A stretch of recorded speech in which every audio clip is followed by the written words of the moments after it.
And the Krill Dog is in the house and picking up the check. Hey guys, MasakoX here. This what if has been one of those which has been quite the challenging task to create and make compelling at the same time. But having said that, that's not a bad thing. Sometimes it's pretty great to be challenged and come up with something new, having to work with certain parameters. It means that you have to think harder and go over things in a much more roundabout way, which actually ends up with something even better than what you could have come up with had you had no holds barred without any barriers. With this one, I had seen many different images across the internet as well as scenarios in which this came up, and they didn't sit quite well with me with how Dragon Ball actually plays out. Thanks to the R&R posse though, today we are continuing the story of what might have happened if Goku had been born not as a dude, but as a dudette. Yes, we are returning to the adventures of what if Goku was female. If you think that a lot changes here just because Goku's a girl now, then be surprised because in terms of the basic composition of the Dragon World, nothing really does change. Goku being a woman isn't earth-shattering, nor is it universe-collapsing, despite the lack of ability from the likes of Shin, who could fall over at the sight of a slightly problematic hillock that looked at him funny. No. Goku here is still the same Saiyan personality, sent to Earth and the sibling to Raditz with the same drives and hobbies as before and whatnot. She just happens to be a woman is all. Having said that, Bulma does endear herself more to the female Goku naturally, and this does benefit Goku's overall development in terms of social skills, in that she gets more clued up with society, and this does benefit her overall friendship circle so much that her team of herself, Chi-Chi, Tenshinhan, Yamcha, Chaozu and Krillin are closer than ever in this story. They have risen up to create the Breakfast Club of Combat. You can get shirts and hoodies for that at masako.cc/store. The kanji, by the way, stands for breakfast. I think those two are going to have a really good time together, but they better be careful. If they're browsing the internet in a cafe, they might get their data stolen by some red ribbon goons. But if they had NordVPN, I think they'd be okay. Philly and I were out in Barcelona last week, and the hotel Wi-Fi there was completely open without protection. But with Nord on both of our devices, we didn't have to use our international data, and we could use the Wi-Fi in the hotel safely. Nord servers cover Europe, Asia, America and Africa in order to safeguard your personal information. Over 60 countries can shield your information too, thanks to military-grade encryption technology, as well as a straightforward presentation. In just a couple of steps, private internet browsing is in your hands, or browser more accurately. So if you go to nordvpn.com/Masako, you're able to get 70% off a 3-year plan plus a bonus month at no extra cost. So give NordVPN a whirl by visiting nordvpn.com/MASAKO and use the code MASAKO for a chance to save some cash and your privacy. Thank you. Goku is hanging outside Capsule Corp, having just gone to Bulma's for a bit of a pep talk before her date with Krillin. She wasn't really keen on all of this anyway, she just wanted to hang out with her pal, but Bulma was so excited to see this happen, to see some order and stability return to the Breakfast Club, as well as, most importantly, getting Krillin to shut up about all of this crushing on Goku. I mean, either way, whatever happens, Bulma gets a win-win-win situation out of this. Krillin then arrives to see his date not looking like what he had imagined, in some kind of sundress or clothes that were less casual. Nope. Goku had resisted all of that dolling up, and instead just picked a shirt and some trousers which were pretty much identical to a regular gi. Nothing different. Oh well, no matter. They were getting to hang out together, and Krillin is okay with that. Up to a point. The date goes fairly well, but nothing spectacular or anything like that. It was a pretty casual affair in the end, with Krillin trying to be all suave, making some moves and that. But Goku doesn't really have any interest in treating this occasion as anything other than just going out. She did appreciate Krillin covering the bill for their meal out though. She had been running a little low on cash, and not even the money that she got from Bulma to help speed things along on the date would be enough to cover it. You know her appetite. After that, Krillin and Goku sit on a bench in West City for a while, and just watch the people go by, as Goku's stomach is busy digesting the biggest meal that she's had in about a couple of days. Goku? did you have a good time today? Asks Krillin. Goku nonchalantly responds, yeah, sure. I got food and nothing bad happened. I consider that a good time. Krillin gets a little melancholy about this and mutters a yeah back. Now, Goku may be naive, but she does twig this though, and asks Krillin for the truth, to which he does reply. Goku, this was supposed to be a date. You promised you would take it seriously and see if it goes anywhere. I know you don't do romance and that kind of stuff.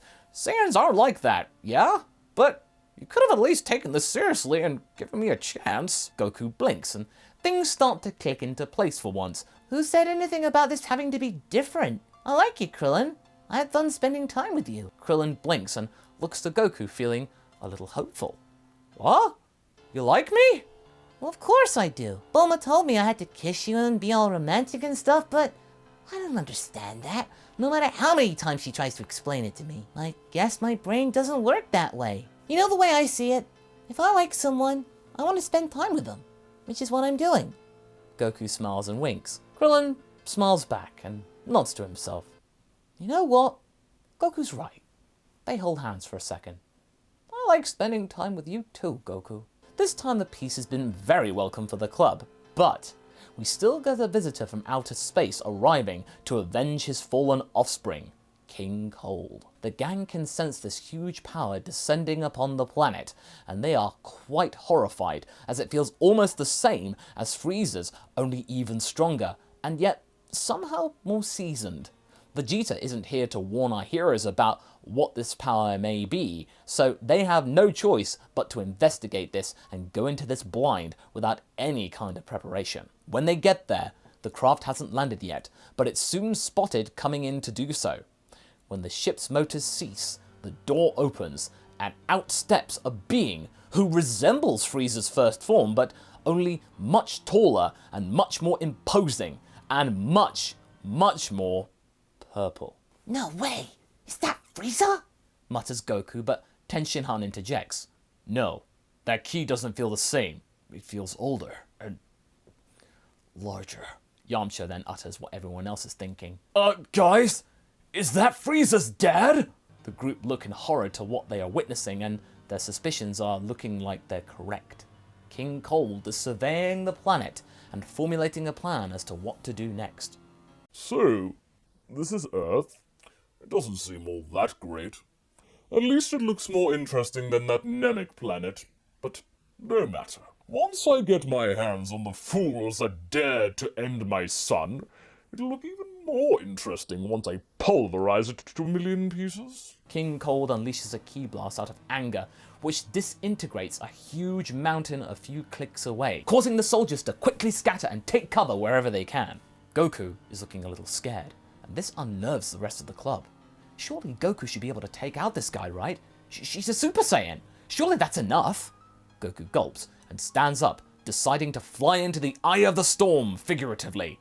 It's the only thing that she can think of. She doesn't like the idea of her friends over-relying on this new power though, but right now, there's no time to protest this or think of something else. She has to stop this guy from trashing their home planet. Hey! What do you think you're doing here? Oh? Is this the welcoming committee? Well, judging from that little garbage of an utterance, I don't find that particularly welcoming. You have 3 seconds to correct this before I welcome your demise. King Cold raises his hand with an evil smirk. You better be careful when facing the person that offed your son. Really now? You offed my baby boy? What a surprise! Oh, you must be that so-called Super Saiyan. Word gets around in my empire. You think that Namek is that much of a backwater? Do you have any idea of the amount of work it took to cover up my son's defeat to a filthy monkey? I assure you, it was a lot. Internally, Goku is sweating buckets, but this is buying some time. For what exactly? She isn't sure. But if she can gauge this guy's power up close, it can only be a good thing. And yeah, it gives her allies a chance to do something, but little does she know, they are too busy quivering in fear. Are we done prattling on?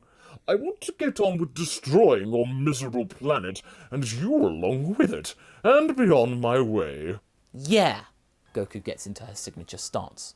We are. As the two of them ready themselves, King Cold marshals his men to stand aside. He may be an evil ruler, but he is fair when it comes to a sense of honor, as well as showing his genuine superiority. He doesn't need to rely on some goons right now. However, before they can get started, an energy blast from behind comes into view and destroys Cold's ship, sending debris billowing in every direction. King Cold whips around, not knowing what happened. The monkey didn't do it. No, she's right there. She was right there the whole time. Who did it? The answer comes from another being who looks an awfully lot like one of those filthy monkeys.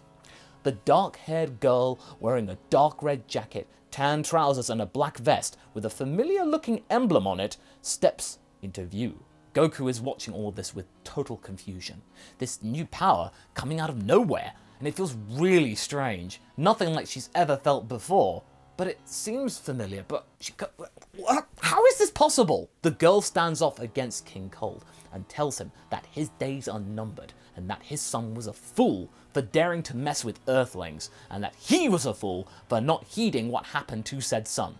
The king bows down in a mock gesture before unleashing a colossal mouth blast without anyone giving any warning, to which the girl flicks away into the distance though, before unleashing her own power.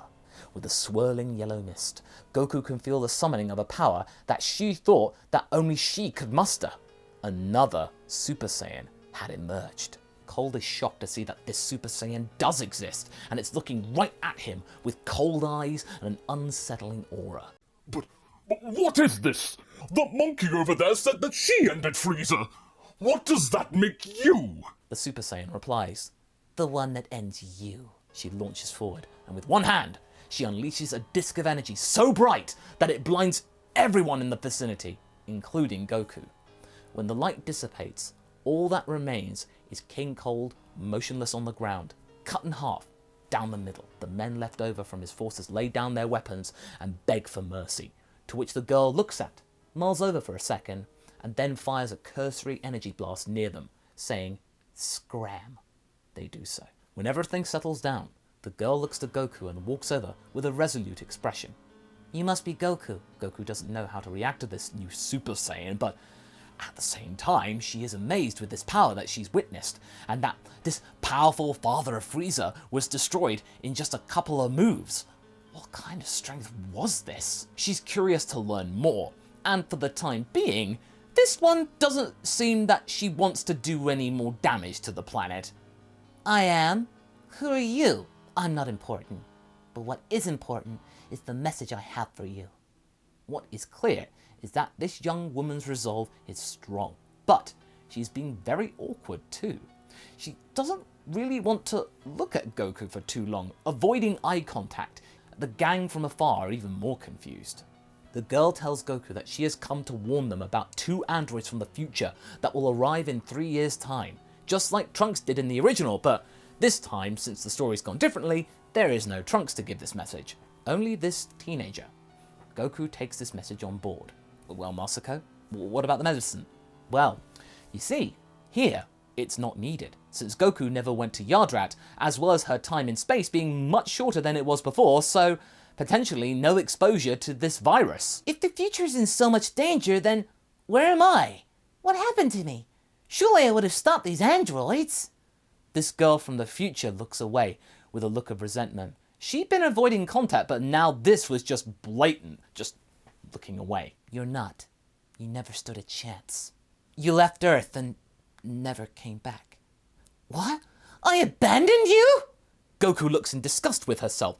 Did her Saiyan nature get the better of her team and she just abandoned them all to their fate? "No.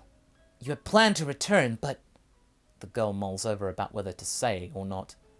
"Dr. Giro sent out a fake distress call, seemingly from a distant planet, and you fell for it. We never saw you again. All we know is that these androids, they know Kaioken." This makes Goku sweat buckets. She fell for a trick that simple? "It's not your fault, though, Goku. You went to help someone in trouble and were tricked. I'm sorry to be the one to tell you. All I got to say about this is be careful." With that, the girl then relaxes slightly and shakes Goku by the hand, saying she will be back to help them in 3 years' time, and then disappears from view. When she goes, The gang run up to Goku and ask what happened, to which he replies that Dr. Gero is responsible for the future going all awry here, and that androids are responsible for the Earth being completely decimated, and they know Kaioken. As that's said, King Kai pops into their minds and rants for a bit. What? How dare someone usurp my technique? You better stop this guy, Goku, or else more than just Earth will be in danger! The gang are resolute. Nobody can learn Kaioken. Dr. Gero somehow found out about Kaioken himself? They have to train harder than ever now and be aware of any interferences from the likes of the Doctor and the seemingly revived Red Ribbon Army. And that's where we're going to be leaving things right now. So what do you guys think? What happened to Goku in the future? Will the same thing happen here, leaving the rest of the club in tatters? Leave a comment below and let's get this discussion going. And I shall see you in the next video. Catch you later.